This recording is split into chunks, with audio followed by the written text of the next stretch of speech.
I stopped explaining myself after being interrupted for years. She noticed when the silence stuck. The divorce papers arrived on a Wednesday morning, and I signed them without reading past the first page.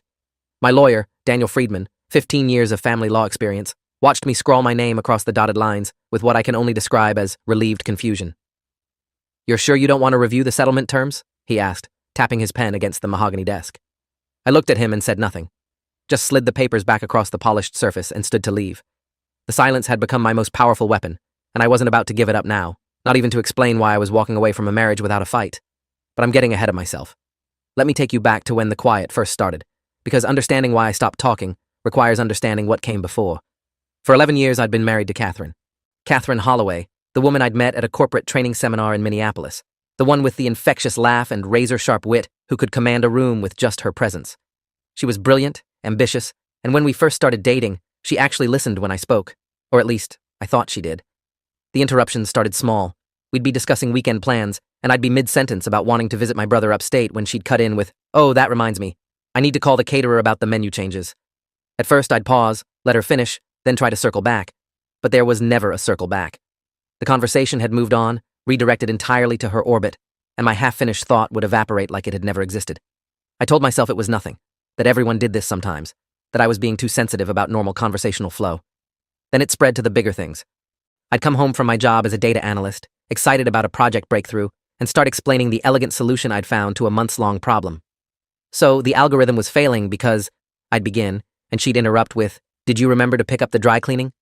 When I'd answer yes and try to continue, she'd already moved on to scrolling through her phone, making small acknowledgement noises, yeah, that I slowly realized weren't connected to anything I was actually saying. I tested it once, inserting complete nonsense into my story. "And then the senior developer suggested we sacrifice a goat to the database gods?" That's nice, honey. She hadn't heard a single word. The worst part wasn't the interruptions themselves. It was the gaslighting that followed when I tried to address it. "You're being ridiculous," she'd say, her voice taking on that patient tone you'd use with an unreasonable child. "I listen to you all the time. You're just upset because I don't drop everything the second you want attention." I'd try to give specific examples, but she'd wave them away or reframe them entirely. "That's not how that conversation went at all. You're remembering it wrong." After enough times hearing that, you start to doubt your own memory, your own perception of reality. It wasn't just at home. Catherine started doing it in public too, at dinner parties with friends, at family gatherings, during couples counseling that I'd suggested and she'd reluctantly agreed to attend. Dr. Patricia Westbrook, licensed marriage and family therapist with 23 years of practice, would ask me to share my perspective, and I'd get maybe 3 sentences in before Catherine would jump in with, "But what he's not mentioning is," or, "That's not actually accurate. What really happened was." Dr. Westbrook would gently try to redirect, to give me space to finish, but Catherine had a way of making her interruptions seem necessary, like she was providing crucial context rather than silencing me entirely. I started keeping a journal, documenting the interruptions. Not because I planned to use it as evidence, I didn't even know what I'd do with it, but because I needed to prove to myself that I wasn't crazy. On Monday, I was interrupted 19 times in conversations with Catherine. On Wednesday, 26 times. On Friday, I stopped counting at 30 because the number was making me nauseated. These weren't all major interruptions. Some were small, quick redirects. But they added up to a clear pattern. My voice didn't matter in my own marriage. The change happened gradually, then all at once. It started one evening in October when we were discussing vacation plans. I opened my mouth to suggest we revisit the national parks out west, and Catherine immediately launched into why we should go to her college roommate's beach house in the Carolinas instead. I closed my mouth. Didn't fight, didn't try to finish my sentence, just went quiet.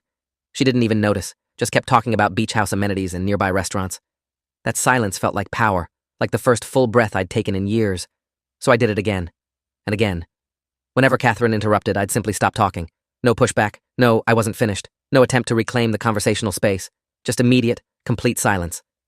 At first, she didn't register the change.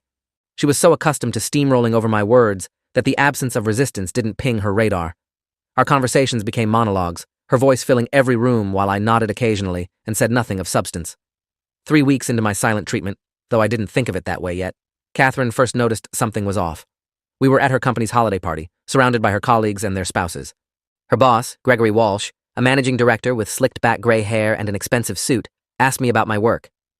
"I hear you're in data analytics," he said, extending a hand.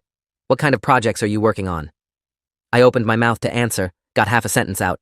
"We've been developing a predictive model for—" when Catherine cut in with, Oh, he does all this technical stuff with numbers and computers. Very complicated, very boring for the rest of us. She laughed, and Gregory laughed with her, and I stood there with my unfinished sentence hanging in the air like a ghost. I didn't try to continue. I just smiled politely and excused myself to the bar. Catherine followed me a few minutes later, her heels clicking on the polished floor. "What's wrong with you tonight?" she hissed, gripping my elbow. "You're being so weird and quiet. It's embarrassing." I looked at her, really looked at her, and saw someone who had no idea she'd been silencing me for years. Someone who thought my sudden quiet was a character flaw rather than a survival mechanism. "Nothing's wrong," I said. It was the last substantial lie I told her. After that night, the silence expanded. I stopped initiating conversations entirely. When Catherine asked questions, I gave minimal responses. Yes, no, maybe, I don't know. When she shared stories about her day, I nodded and made non-committal sounds. I became a mirror of what she'd reduced me to, a passive presence, an audience of one that didn't really matter as long as it was sitting in the right seat. The irony was suffocating. It took her another month to realize something was seriously wrong. By then, I'd stopped eating dinner with her. I'd take my plate to my office and eat alone, working on side projects or reading. I stopped sleeping in our bedroom, claiming the couch was better for my back. I stopped asking about her day, stopped sharing anything about mine. The emotional distance became physical distance, and our house turned into a space where two strangers happened to store their belongings. "We need to talk," Catherine said one Saturday morning in early December, cornering me in the kitchen. I was making coffee, the machine hissing and bubbling in the background. I looked at her, waiting. "You've been acting strange for weeks now. Distant. Cold. What's going on with you?" I poured my coffee, added cream, stirred slowly. The silence stretched between us like a chasm. "Are you seriously not going to answer me?" she demanded, her voice rising. I took a sip of coffee. Bitter, too hot, perfect. "This is ridiculous. You can't just stop talking to me. We're married. Communication is important." The irony was so thick I could taste it beneath the coffee. I set down my mug and looked at her directly for the first time in weeks. "You want me to communicate?" I asked quietly. She nodded eagerly, relief flooding her face. "Okay. I've been trying to communicate with you for 11 years. You just never let me finish." I picked up my coffee and walked back to my office, leaving her standing in the kitchen with her mouth open. That's when she started noticing all the other silences. How I'd stopped contributing to household discussions. How I'd stopped making plans with our friends. How I'd stopped saying, "I love you," when she said it first. The absence of my voice became deafening in a way the presence of it never had been. She tried different approaches. Anger, tears, bargaining, even brief periods of actual listening that felt performative and temporary. But I'd learned my lesson too well. Silence was safety. Silence was power. Silence meant I couldn't be interrupted, dismissed, or gaslit. Dr. Westbrook called me in January for an individual session. Catherine had apparently been seeing her solo, expressing concern about my withdrawal from the marriage. I almost didn't go, but professional courtesy won out. I sat in the familiar office with its earth-toned furniture and ambient lighting, and Dr. Westbrook studied me with the careful attention of someone assembling a puzzle. "Catherine says you've stopped communicating entirely," she said gently. "She's worried about you, about the marriage." I nodded, waited. "Doctor." Westbrook was good at her job.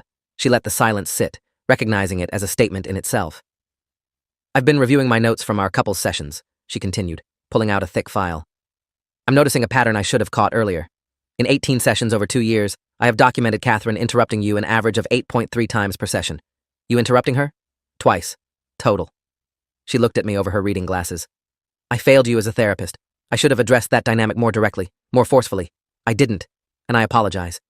It was the first time in years someone had validated what I'd been experiencing. I felt something crack in my chest, but I didn't cry. I just nodded again. "What do you want?" Dr. Westbrook asked. "From the marriage, from this situation. What outcome are you hoping for?" It was the first time anyone had asked me what I wanted without interrupting my answer. I took my time formulating my response, savoring the space to think. "I want a divorce," I said finally. "I want out of a marriage where I don't exist as a person, only as an audience member for someone else's life." Dr. Westbrook made a note. "Have you told Catherine this?" I shook my head. "No." She'd interrupt before I could finish the sentence. The next week, I contacted Daniel Friedman, the lawyer I mentioned at the start of this story. His office was downtown, glass and steel, and the quiet hum of professional competence. He listened to my situation without interruption, a novelty I'd almost forgotten was possible, and then asked practical questions.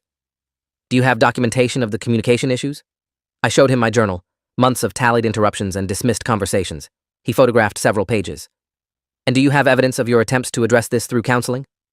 I provided Dr. Westbrook's contact information and signed a release form. Daniel was efficient, thorough, and refreshingly direct. "Oregon is a no-fault divorce state," he explained, sliding a folder across his desk. "We don't need to prove wrongdoing, just that the marriage is irretrievably broken. Given that you've been in counseling for 2 years with no improvement, and that you're willing to accept a fair division of assets, this should be straightforward." He paused, studying me. "Though I have to ask, you seem almost relieved. Is this really what you want?" I thought about 11 years of unfinished sentences, of thoughts that evaporated midair, of slowly learning that my voice was decoration rather than contribution. "Yes," I said. "This is exactly what I want." Serving Catherine the divorce papers was surreal. I'd arranged for professional service, not wanting to hand them to her myself. The process server, a woman named Diane Fletcher with 20 years of experience, arrived at Catherine's office on a Thursday afternoon. I wasn't there, but Catherine called me within the hour, her voice vibrating with shock and fury. "You're divorcing me? Without even discussing it? How could you make this decision without talking to me?" The irony was so perfect, it almost made me laugh. "I tried to talk to you for 11 years, I said quietly. "You never let me finish." Then I hung up. The next 3 months were a masterclass in watching someone realize they'd been abusive without ever raising their voice or a hand. Catherine went through stages. Denial, where she insisted I was overreacting and being dramatic. Anger, where she accused me of throwing away our marriage over normal marital communication. Bargaining, where she promised to change, to listen, to be different. And finally, a kind of horrified understanding when she started seeing the pattern everywhere in her life. Her assistant quit the same week the divorce was filed. The resignation letter, which her assistant copied me on for reasons I still don't fully understand, cited a toxic work environment where my ideas and input are consistently undervalued and dismissed.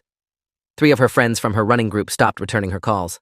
Her mother, during what was supposed to be a supportive phone call, apparently said, "Honey, you do have a tendency to dominate conversations. I've noticed it for years." Catherine called me after that conversation crying. "Am I really that bad?" she asked. "Did I really do this to you?" I could have been cruel, could have twisted the knife. Instead, I just said, "Yes, but you can work on it for the next person. I'm done." Dr. Westbrook sent me a letter a few weeks later. Professional, kind, and honest. "I wanted you to know that I've been doing significant reflection on my practice and how I handle dominant communication patterns in couples therapy. Your case has prompted me to develop a new assessment tool and intervention protocol. I've also reached out to Catherine to offer individual counseling if she's interested in addressing these patterns. Thank you for trusting me with your truth, even when I initially failed to protect it adequately." I filed the letter away, another piece of documentation that what I'd experienced was real. The settlement negotiations were surprisingly smooth. I didn't fight for the house, the better car, or the larger share of retirement accounts. I just wanted out, wanted the legal severance that would let me start over. Catherine's lawyer, a sharp woman named Rebecca Torres, with a reputation for aggressive advocacy, seemed almost disappointed by my reasonableness. "You're entitled to more," she told me during a joint meeting, her loyalty confused by my lack of demands. "You could push for at least 60-40 on the assets." I shook my head. "I just want it done." Catherine looked at me across the conference table, really looked at me, and I saw her realize that I'd already left the marriage months ago. The paperwork was just making it official. The divorce was finalized in April, 6 months after I'd stopped explaining myself. Judge Michael Brennan, presiding over family court for the past 12 years, reviewed our settlement agreement and approved it without question. "The dissolution is granted," he said, bringing down his gavel with a soft thud that echoed in the mostly empty courtroom. Catherine sat on one side with her lawyer. I sat on the other with Daniel. We didn't look at each other. There was nothing left to say. Walking out of the courthouse into spring sunshine, Daniel shook my hand. "I hope you find what you're looking for," he said. I thanked him, paid his final invoice, and drove to my new apartment across town. It was small, just a 1-bedroom in a quiet building, but it was mine. That evening, I cooked dinner for myself. Pasta with homemade sauce, a recipe I'd perfected during my marriage, but never got to finish explaining to anyone. I ate slowly, savoring each bite, and the silence in the room was comfortable. Chosen. Mine. 3 months after the divorce, I ran into Catherine at a coffee shop downtown. She was with someone new, a man I didn't recognize, and they were deep in conversation. I watched from across the cafe as she interrupted him mid-sentence, redirecting the discussion to something she wanted to talk about.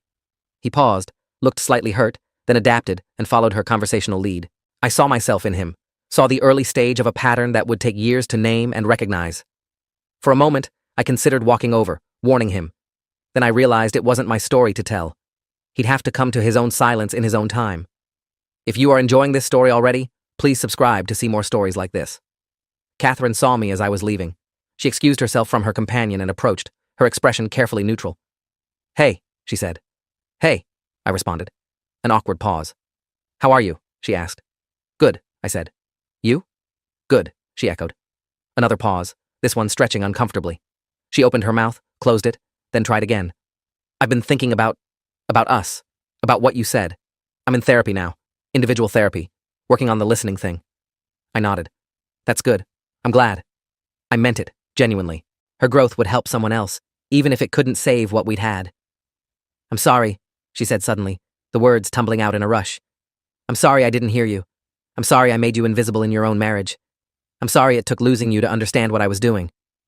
I looked at her, this woman I'd spent 11 years loving and being silenced by, and felt nothing but a distant sadness. I appreciate that, I said quietly. I really do. But I need you to know that I forgive you, and I'm also never coming back. Those two things can both be true. She nodded, tears gathering in her eyes. I know. I needed you to know that I know now, that I understand. Okay, I said.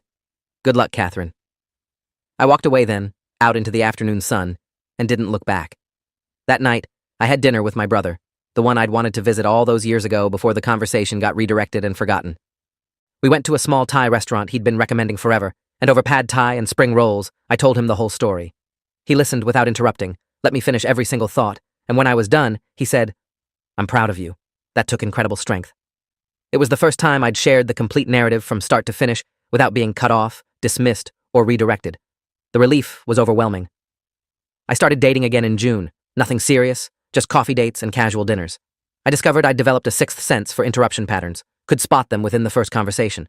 Women who talked over me, who finished my sentences, who redirected every topic back to themselves. I politely declined second dates. It wasn't about holding a grudge or being difficult. It was about knowing my worth, about refusing to disappear again for anyone's convenience.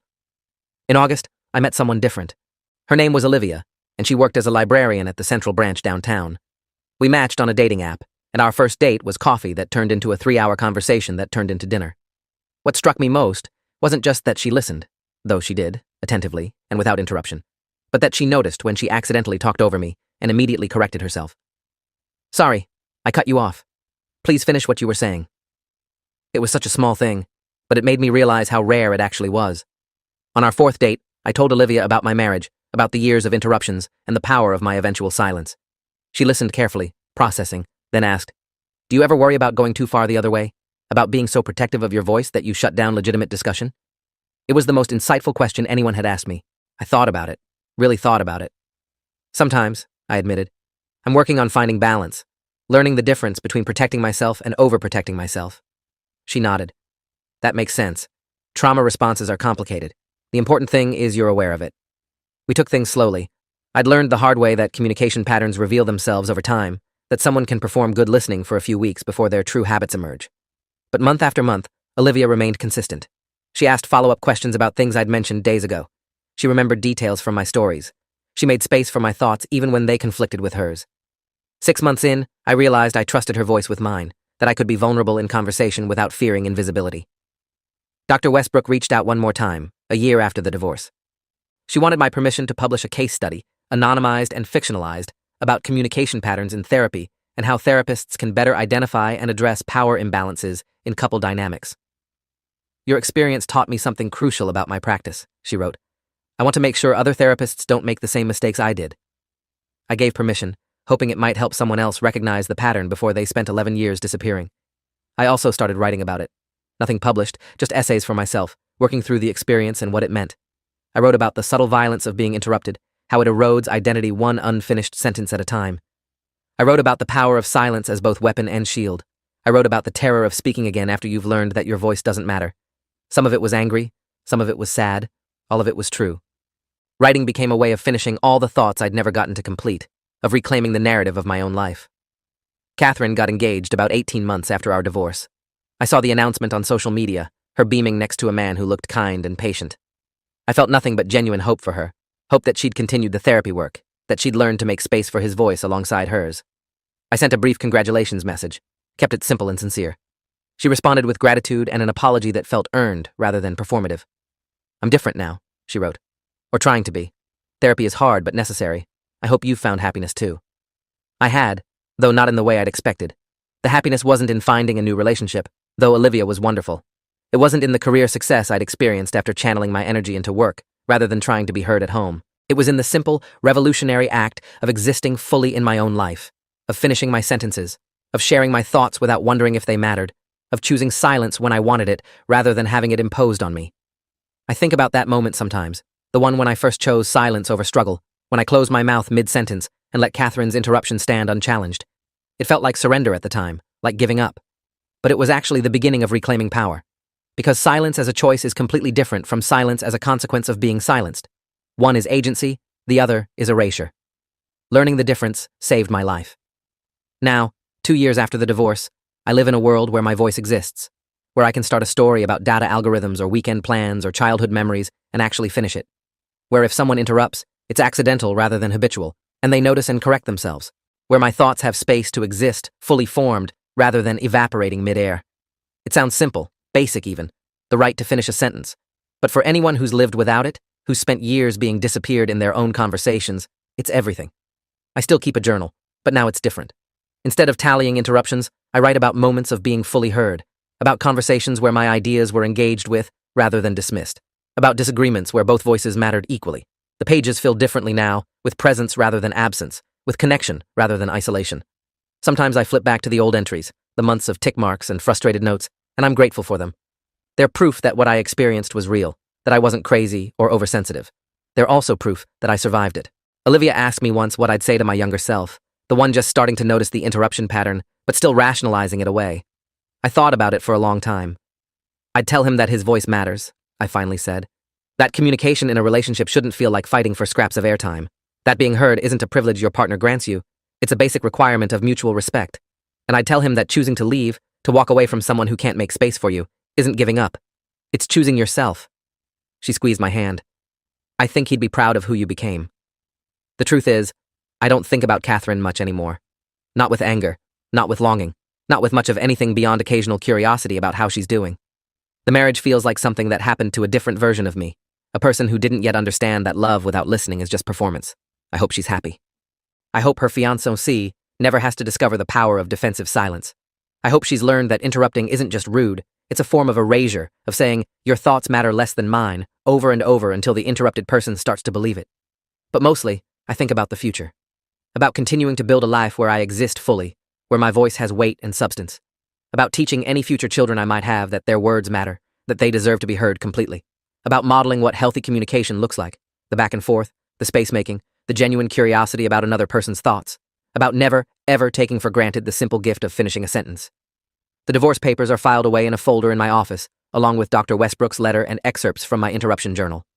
I don't look at them often, but I keep them accessible, a reminder of what I survived and what I learned. Sometimes people ask me if I regret the 11 years, if I wish I'd left sooner or tried harder to fix things. The answer is complicated. I regret the years I spent invisible, yes. But I don't regret what they taught me about voice, power, and the courage it takes to choose silence on your own terms. There's a moment that stands out, one I return to when I need to remember why I made the choices I made. It was late in the marriage, maybe a month before I stopped talking entirely. Catherine and I were at a party, surrounded by her colleagues and their partners. Someone asked me a question, I don't even remember what, and I started to answer. Got 3 words in before Catherine redirected the conversation entirely, turning to discuss something completely different with the person who'd asked. I stood there, my unfinished answer hanging in the air like smoke, and I watched the asker's eyes flick from Catherine back to me with uncomfortable recognition. They'd seen it happen. They knew I'd been erased mid-sentence. But they didn't say anything, just followed Catherine's conversational lead like everyone always did. In that moment, I had a choice. I could try again to finish my thought, could interrupt her interruption, could make a scene about being heard, or I could let it go, could accept that this was the pattern and fighting it was exhausting and pointless. I chose silence. And in choosing it, I took the first step toward freedom. That's what I want people to understand about those months of silence before the divorce. They weren't about punishing Catherine or being passive-aggressive or giving up on the marriage. They were about survival. When you've spent years having your thoughts dismissed, your sentences interrupted, your very existence in conversations minimized, silence becomes self-preservation. It's saying, I won't keep offering up my thoughts just to watch you erase them. I won't keep trying to be heard by someone who's decided I'm not worth listening to. And the most powerful part? Once I stopped trying to be heard, once I withdrew my voice entirely, suddenly it mattered.